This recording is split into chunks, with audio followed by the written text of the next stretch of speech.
네, 우리 같이 말씀 보도록 하겠습니다. 오늘 말씀은 레위기 5장 1절 우리 한 절 말씀인데요. 좀 같이 읽도록 하겠습니다. 시작. 만일 누구든지 저주하는 소리를 듣고서도 증인이 되어 그가 본 것이나 알고 있는 것을 알리지 아니하면 그는 자기의 죄를 져야 할 것이요 그 허물이 그에게로 돌아갈 것이며. 네, 오늘은요. 이 증인의 하루라는 제목으로 같이 말씀 나누도록 하겠습니다. 네, 말씀 제목을 이 증인의 하루라고 좀 잡아본 이유는요, 우리 기안84 유튜브에 보면요, 이렇게 사람들의 하루하루를 이렇게 인터뷰하는 내용이 있더라고요. 자기 친구가 배달 대행을 하는데 그 친구가 하루 종일 어떻게 사는지도 촬영을 하고요. 제가 봤던 거는 기숙학원 재수생의 하루라는 영상을 봤습니다. 저도 제가 듣기로는 용인에 있는 학원으로 알고 있어요. 여기 보니까 되게 엄격하더라고요. 남자 여자는 말도 섞으면 안 돼요. 그래서 연애하면 바로 이 학원에서 나와야 되고, 이 여학생 같은 경우는 아침 6시부터 계속해서 수업을 듣기도 하고요. 당연히 스마트폰은 없어요. 스마트폰 있으면 여기를 나와야 한다고 합니다. 그리고 한 달에 3박 4일 정도만 집에 다녀올 수 있고요. 네, 다른 것들은 할 수 없는 그런 것이 있더라고요. 제가 이걸 보니까요, 그들이 가지고 있는 목표가 한 가지더라고요. 그것은 바로 대학에 들어가는 겁니다. 피곤할 것 같은데요, 인터뷰한 학생이요, 자기는 수업 시간에 한 번도 졸아본 적이 없다라고 이야기를 해요. 왜냐하면 그만큼 간절하기 때문인 것이죠. 제가 이걸 보면서 무슨 생각을 하게 됐냐면, 이 사람들은 자기가 대학교에 들어가야 된다라는 그런 목표가 있기에 이렇게 자신을 불사르는데, 우리도 천국에 들어가는 것이 우리의 목적이지 않습니까, 사실은. 근데 나의 삶을 보면 얼마나 내가 천국에 들어가려는 그런 몸부림이 있는가, 한번 우리 각자가 생각을 해봐야 한다라는 것이에요. 2019년 10월 27일 날 제가 했던 설교를 보게 되었는데, 어제 이렇게 우연히 보게 됐어요. 제가 전도사 때인데, 네, 우리 차운행을 하는데 한 학생이 저한테 이렇게 얘기했어요. 고3인데 요새 입시 준비하느라 너무 바빠서 전도사님 편해 보이니까 일주일만 저랑 삶을 바꿉시다, 이제 이렇게 이야기를 우리 혁진이가 해줬는데, 그래서 혁진이가 자신의 스케줄을 저한테 보내줬던 것이 기억이 나요. 거기 다 적어놨더라고요. 7시 기상, 8시 12시 연습실, 12시에서 1시 점심, 4시에서 6시 연습. 좀 공백이 있네요. 네, 6시에서 7시가 저녁, 7시에서 10시 연습, 10시부터 1시 연습, 그 다음에 1시부터 5시 게임. 그래서 잠은 한 2시간 정도 자는 것 같습니다. 그때 제 스케줄을 그냥 썼습니다. 볼 거 없고요. 아무튼 그냥 혁진이가 제가 이 얘기를 어제 하니까 그냥 그렇게 얘기하더라고요. 목사님 인생 잘 사세요. 이제 저보고 이제 이렇게 이야기를 하고, 삶을 바꾸고 싶지 않다고 이제 이야기를 하더라고요. 여러분들의 삶에 무엇으로 채우고 있는가를 보면 여러분들의 삶의 중심에 무엇이 있는지를 볼 수가 있습니다. 오늘 말씀은요, 레위기 말씀 중에 죄를 지었을 경우, 죄를 깨달았을 때 돌이켜야 되는 것에 대해서 말씀해 주고 있어요. 우리 다시 읽어보도록 할게요. 시작. 만일 누구든지 저주하는 소리를 듣고서도 증인이 되어 그가 본 것이나 알고 있는 것을 알리지 아니하면 그는 자기의 죄를 져야 할 것이요 그 허물이 그에게로 돌아갈 것이며. 네, 증인이라는 단어를 좀 주목하시면 돼요. 여러분, 재판정에 혹시 가보셨나요? 가보면요, 판사가 있고요, 거기에 우리 또 검사도 있고 변호사도 있습니다. 근데 중요한 것은 변호사를 얼마 주고 사느냐에 따라서 이게 정말 이길 수도 있고 질 수도 있어요. 그러니까 변호사 비용이 많이 들죠. 근데요, 변호사 비용을 아무리 많이 치러도 변호사보다 더 센 사람이 있어요. 누굴까요? 바로 판사. 근데 제가 혁진이가 너무 잘 안 해요. 제가 혁진이가 거기 봤죠, 거기서. 근데요, 제가 얘기하고자 하는 것은 증인입니다. 증인. 판사가 제일 세긴 하지만, 증인이 변호사보단 세잖아요. 왜냐하면 증인이 자기가 봤던 거를 솔직하게 얘기해 주면요, 아무리 검사가 뭐라고 해도 그것이 다 소용이 없는 거죠. 이런 마찬가지로요, 우리가 증인이에요. 우리는 어떤 증인입니까? 예수님의 증인이잖아요. 예수님을 만났고 예수님을 알고 예수님을 전하는 삶을 살아가는 것이 예수님의 증인으로서의 삶이라고 할 수가 있는 것이겠죠. 여러분, 아산시 시민이라면 우리 모두가 다 아는 4월 28일이 무슨 날이죠? 우리 은혜가 지난번에 물어보더라고요. 이거 4.28 행사를 왜 하냐고. 그래가지고, 네, 우리 이순신, 저 생가가 이제 현충사에 있고, 저 TMI로, 네, 이순신 장군의 아들 이면이, 네, 현충사에서 이제 그, 외적과 싸우다가 죽었거든요. 아무튼 뭐 그런 TMI도 이야기해 줬습니다. 근데요, 이제 우리 이제 군대 가게 되어지면 이순신 장군을 배우거든요. 아마 성원쌤은 잘 알 거예요. 거기에 군대 가면 이거 배워요. 이게 시험 문제로 나와요. 이순신 장군이 한 유명한 말 무엇입니까? 이건데, 예, 뭐라고요? 네, 필사즉생, 필생즉사라는 말이에요. 네, 다 여기 밑에 해석이 써 있잖아요. 네, 죽고자 하면 살고, 예, 살고자 하면 반드시 죽고, 죽고자 하면 반드시 살 것이라는 말을 남겼죠. 또 유명한 말 이순신 장군이 남긴 게 뭐가 있죠? 네, 우리 뭐라고요? 아, 맞아요. 그거 얘기하려고 했어요. 나의 죽음을 적에게 알리지 말라. 이제 노량해전에서 마지막으로 남긴 말이잖아요.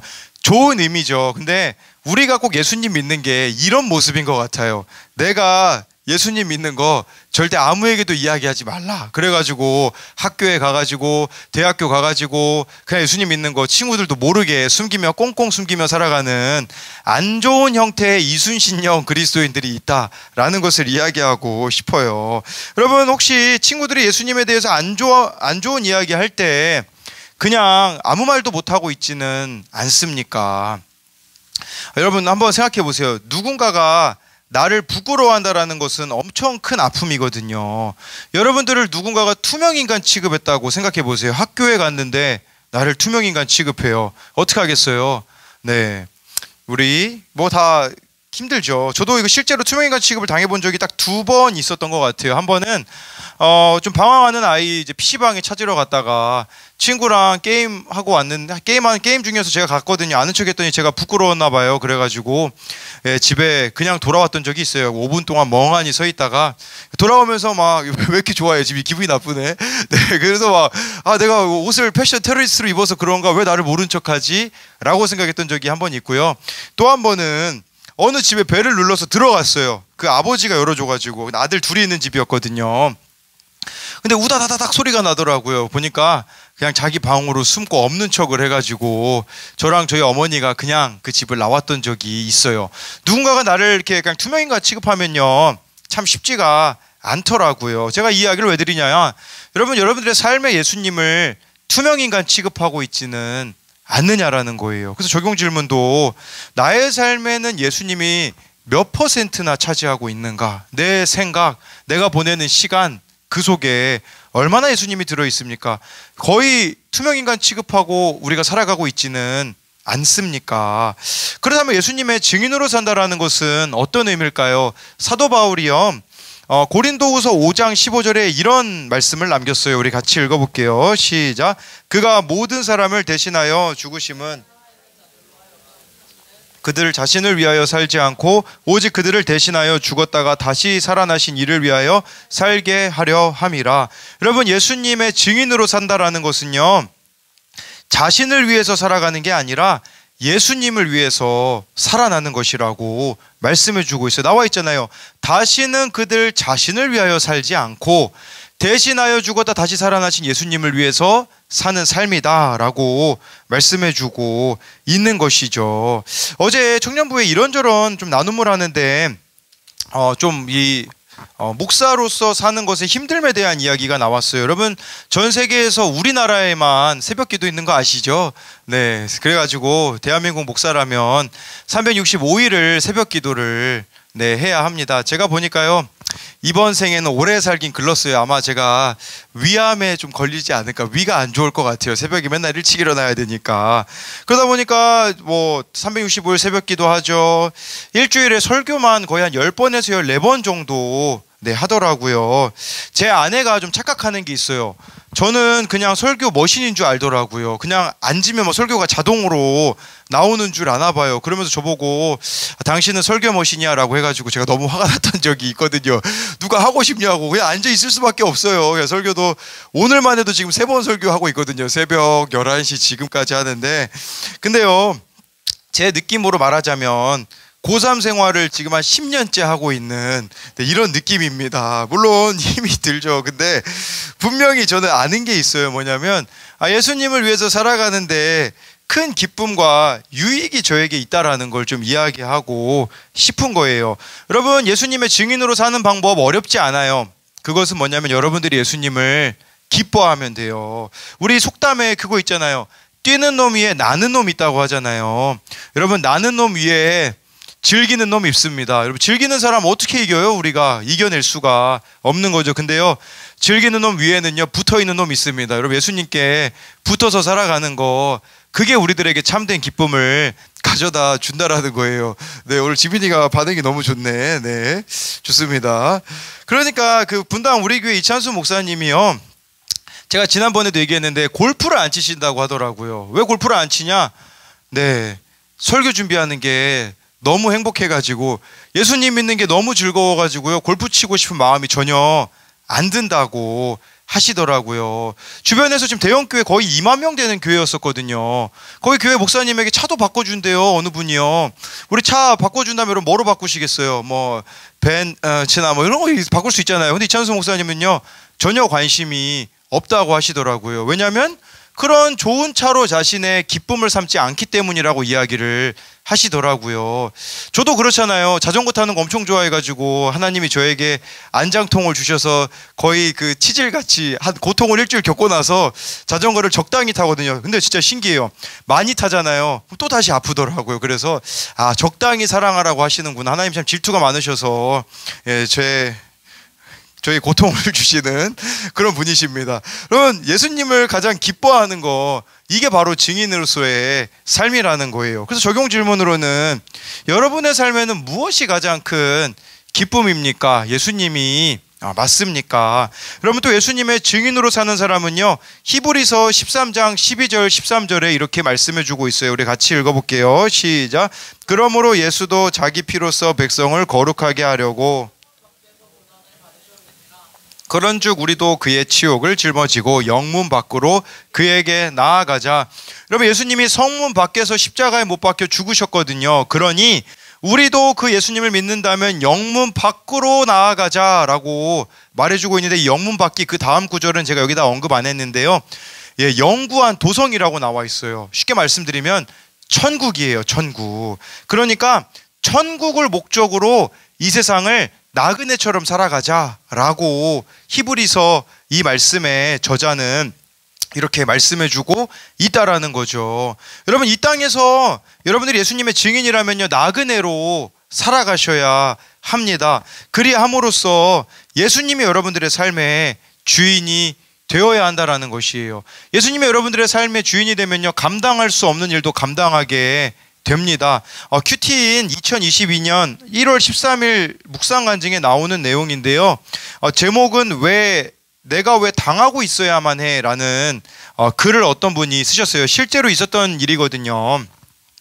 여러분, 우리 그 더 글로리 이후에 제가 영상 하나 봤던 것 같아요. 뭐냐면 학교 폭력 피해자, 제가 보기에는 거의 한 6년에서 되게 길게, 학교 폭력 피해를 거의 한 10년 정도 당한 것 같아요. 그랬을 때 어떤 친구가, 그 괴롭혔던 친구 4명을 이렇게 영상으로 만들어가지고 그 4명의 친구가 반성을 했을까요? 안 했을까요? 반성을 안 한 내용을 제가 본 적이 있어요. 근데 이분도 학교폭력 피해자였대요. 지난해 TV에서 학교폭력 피해자의 폭로가 연달아 나올 때였어요. 지체장애가 있는 저 또한 이 친구가 지체장애가 있었대요. 학교폭력을 당한 경험이 있었기에 그 소식을 접하고는 한동안 마음이 심란했어요. 그리고 당시 상황을 곱씹으며 나는 아무 잘못이 없는데 왜 이렇게 당하고만 있었을까? 나도 칼로 복수할 걸 그랬다 라고 분노했다고 해요. 그런데 마음을 추스르고 말씀을 보는데 그것 때문에 자신이 하나님을 믿게 되어지고 하나님의 마음을 아프게 한 자기의 죄가 보였다고 해요. 이제는 연약함과 수치를 잘 드러내고 하나님의 이름을 부르며 살아가기를 소망한다고 하더라고요. 근데요, 제가 놀랐던 것은 이 청년의 적용이에요. 어떻게 적용하기로 했냐면, 하루에 한 번 저를 괴롭힌 아이들의 얼굴을 떠올리며 그들의 구원을 위해 기도하겠습니다. 여러분, 가능하겠어요? 나를 괴롭힌 친구의 얼굴을 떠올리며 그 친구가 예수님 믿기를 위해서 기도하겠습니다. 그리고요, 이렇게 또 적용점으로 써놨더라고요.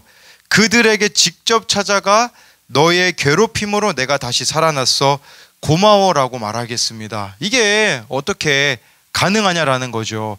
여러분들이 예수님 안에 있으면 가능한 일이라는 것이에요. 예수님의 증인으로 살아간다면요, 가능하다라는 거죠.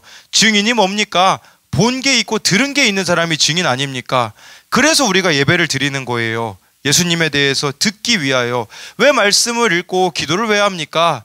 예수님을 만나기 위해서잖아요. 내가 만난 그 예수님을 전하려면요, 먼저 내 안에 이 친밀함이 있어야 한다라는 것이에요. 네, 이제 마지막으로 한 가지 이야기만 드리고 마치면요, 작년에 했던 그 드라마가 있어요. 우리들의 블루스라는 이 드라마, 제가 월요일마다 이제 학교 갔다가 너무 졸리잖아요. 오는 길에 설교 들으면 진짜 주님 곁으로 갈 것 같아가지고 들을 수가 없어가지고 제가 이 드라마나 이 영화 요약을 봐요. 근데 지난 월요일에 이걸 봤는데 다양한 커플의 이야기들을 이렇게 재밌게 해놨더라고요. 이 내용이 그래도 괜찮더라고요. 여러분 이상한 거 보지 마시고, 별로 좀 이런 거 보세요. 네, 음란한 거 보지 마시고. 한 커플의 이야기를 하자면 김우빈 씨하고 이 한지민 씨 이야기가 보니까 나오더라고요. 한지민 씨는요 해녀고요, 김우빈 씨는 선장이에요. 제주도에서 살고 있습니다. 근데요, 이 한지민 씨가 오해를 받아요. 다른 해녀분들이 되게 오해를 해요. 왜냐하면 한지민 씨에게 때때로 전화가 오거든요. 근데 전화를요 안 받아요. 그러니까 해녀들이 뭐라고 얘기하냐면 진실하지 못하다고, 저 남자 저거 숨겨둔 거 아니냐고 모두가 다 막 의심을 해요. 근데 그리고 갑자기 김우빈 씨 보고 어느 날 헤어지재요. 이유도 없이. 그러니까 김우빈 씨가 이제 어이가 없는 거죠. 근데 알고 보니까 왜 한지민 씨가 이렇게 전화도 안 받고 김우빈 씨 보고 헤어지자고 했냐면요, 언니가 다운 증후군을, 쌍둥이 언니가 다운 증후군 환자예요. 평생 이 언니를 돌봐야 되기 때문에 지금까지 만났던 남자들이 다 언니가 다운 증후군이고 평생 언니를 뒷바라지해야 된다라고 이야기하면 다 도망갔다고 하더라고요. 그래서 김우빈 씨에게도 얘기하지 않은 거고, 전화도 언니가 매일 전화하니까 이 언니가 너무 자신의 삶을 힘들게 해서 최대한 멀리 도망간 곳이 제주도라고 하더라고요. 12살 때 부모님이 돌아가셨는데 언니를 지하철에다가 놓고 버리려고 했던 적도 있었다고 해요. 근데 잘못된 걸 깨달아가지고 돌아가가지고 다시 언니와 이렇게 생활을 하는데요.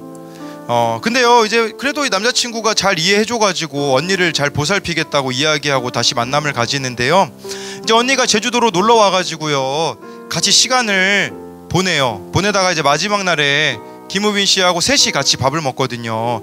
식당에 들어가서 이렇게 셋이 밥을 먹고 있는데 언니가 좀 돌발 행동을 하기도 하고 하니까 뒤 맞은편에 있던 테이블에 어떤 꼬마애가요 손가락질하면서 장애하라고 놀리거든요. 그 아이 부모님들이 있는데 부모님에게도 저거 잘못됐다고 이야기해야 된다고 이렇게 한지민 씨가 이야기하는데, 부모가요 뭐라고 이야기하냐면 밥맛 떨어져서 못 먹겠다고서는 그 자리를 그냥 식당을 나가버려요. 그랬을 때 이 김우빈 씨는 처음 겪어보는 일이지만 한지민 씨랑 그녀의 언니가 지금 평생 어떻게 살아왔는지를 조금이나마 이해할 수 있었대요.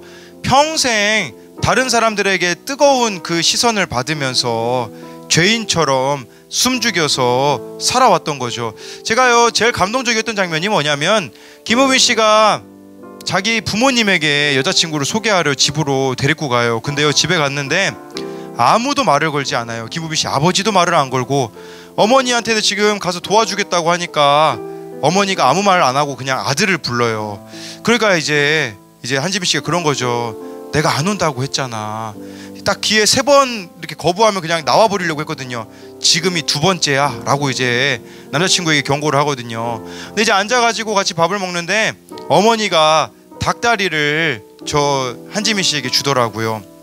그러면서요 이 막 동생이 한마디 하라고 엄마한테 왜 아무 말도 안 하냐고 엄마 아빠 그랬더니 어머니가 그렇게 이야기를 하더라고요.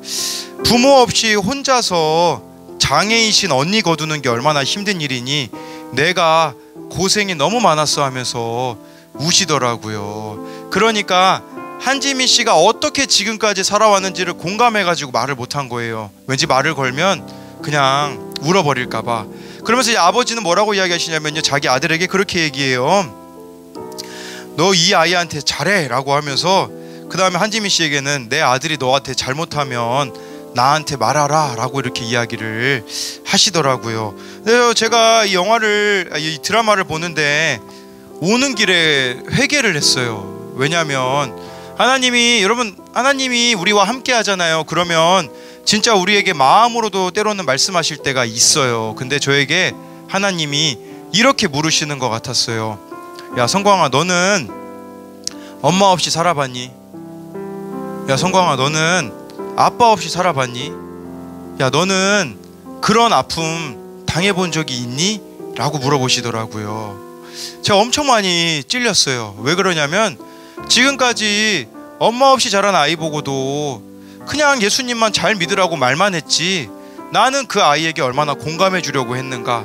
아버지 없이 지낸 아이에게 그냥 일어서라고만, 왜 넘어져 있냐라고만 제가 말을 했지 정말 그 아이를 공감해 주지 못하더라고요. 그리고 어려운 사건 사고 당한 아이를 향하여서도요, 왜 그 우울증에서 못 빠져나오냐고 말만 했지, 이 부모님처럼 이 어머니처럼 그냥 울어주지, 그냥 사랑하지 못한 제 모습이 너무나도 부끄럽더라고요. 여러분 마찬가지로 예수님의 증인은 어떤 사람입니까? 내 안에 예수님의 마음이 있는 사람이에요. 하나님 아버지의 마음을 아는 사람이에요. 그렇기에 저와 여러분들이요, 하나님 아버지의 마음을 알므로써 다른 사람을 향하여서도 손가락질만 하지 말고, 답만 내려주려고 하지 말고, 그들의 손을 잡아주고 같이 울어주고 함께 해주고 낮아질 수 있는 저와 여러분들이 되었으면 좋겠습니다.